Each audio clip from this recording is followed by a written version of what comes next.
Assalamualaikum warahmatullahi wabarakatuh. Hello everyone, my name is Elmira Khairunnisa and I'm from English Literature class 23A with student number 1209623064. For the midterm test of grammar and style, I will analyze two texts with different styles.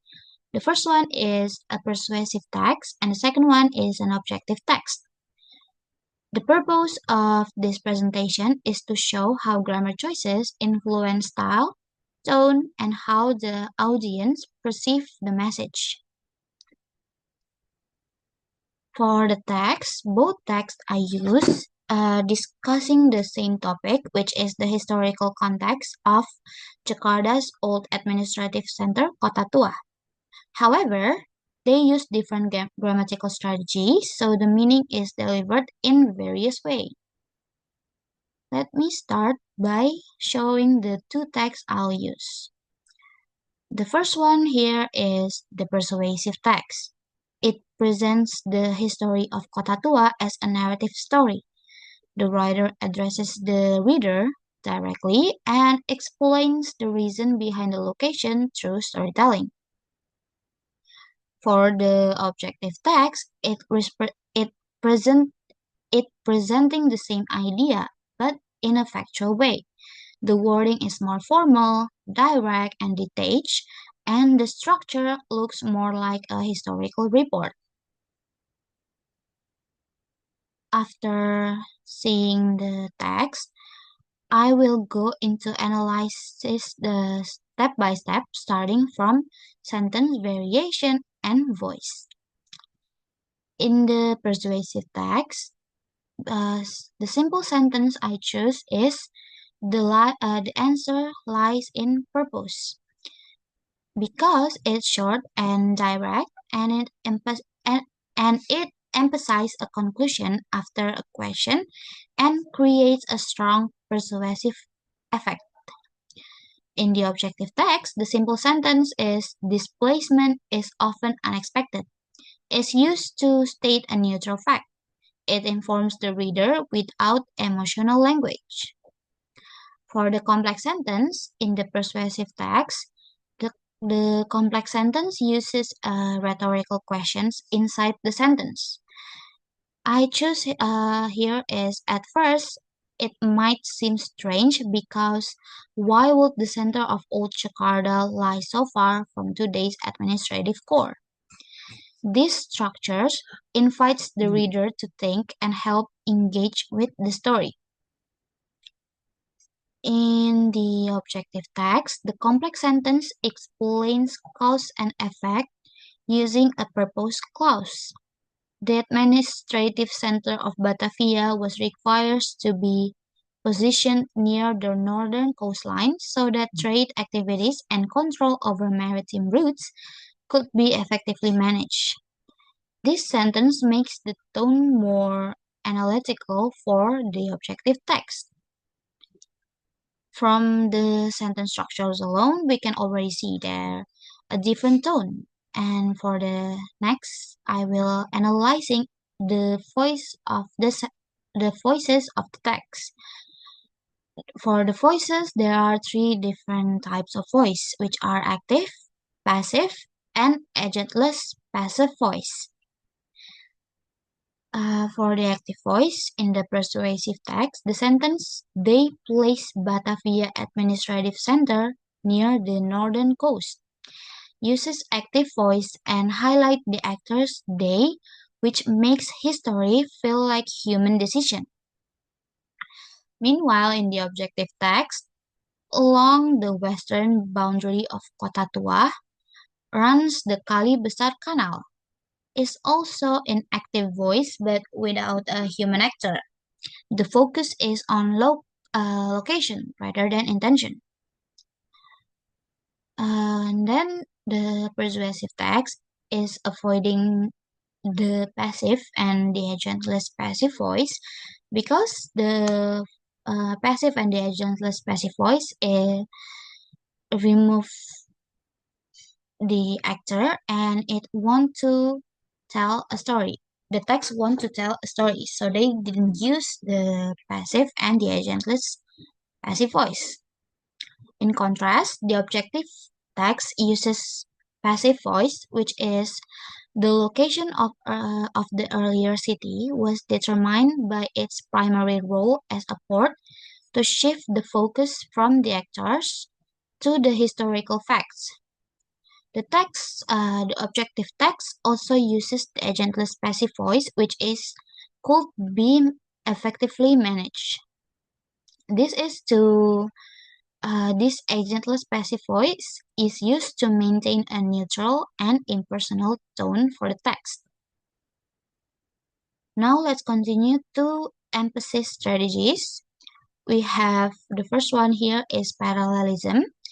In the persuasive text, we can see repetition. Close to the sea, close to the people, and close to the source of prosperity itself. The parallel structure creates rhythm and strong emphasis for the text. Meanwhile, in the objective text, there is no parallelism like this because the text avoids rhetorical techniques. Let's move on to the clef or inversion. In the persuasive text, the praise that is why the old Dutch government chose Taman Fatahillah clearly highlights the conclusion. While in the objective text, inversion is used formally in the praise along the western boundary of Kota Tua runs the Kali Besar Canal. The focus here is on spatial information, not emotion. Next, we have rhetorical question and punctuation for emphasis. In the persuasive text, the rhetorical question is at first it might seem strange because why would the center of old Jakarta lie so far from today's administrative core in central Jakarta? This rhetorical question is encourage engagement. And for punctuation, there are many commas because it creates a storytelling rhythm. For the objective text, there is no rhetorical question because it's not suitable for objective text, and the use of punctuation here is minimal to present the information in a concise academic style. So emphasis work differently in the both styles. Next, I will show the register, tone, and level of formality. In terms of register, the persuasive text uses an opinion or creative register. It feels like a narrative article for the general public. The objective text uses a report or academic register. It presents facts for readers who want information, not persuasion. In tone, the persuasive text is informal, descriptive, and engaging, while the objective text is more neutral, factual, and analytical. Finally, the formality level is for the persuasive text is medium or semi-formal, using imagery and repetition. Meanwhile, the objective text is highly formal, using passive, nominalization, and linear structure. Okay, now I will compare the styles more directly. Overall, the persuasive text here uses grammar to create a narrative experience, and active voice, direct engagement, and repetition foreground human actions and scenes, so the reader feels close to the history. In contrast, the objective text uses grammar to create analytical distance. Passive and agentless passive constructions, nominalization, and a formal structure emphasize processes and evidence, so the reader analyzes history instead of feeling it. Okay, I will close this presentation with a short conclusion.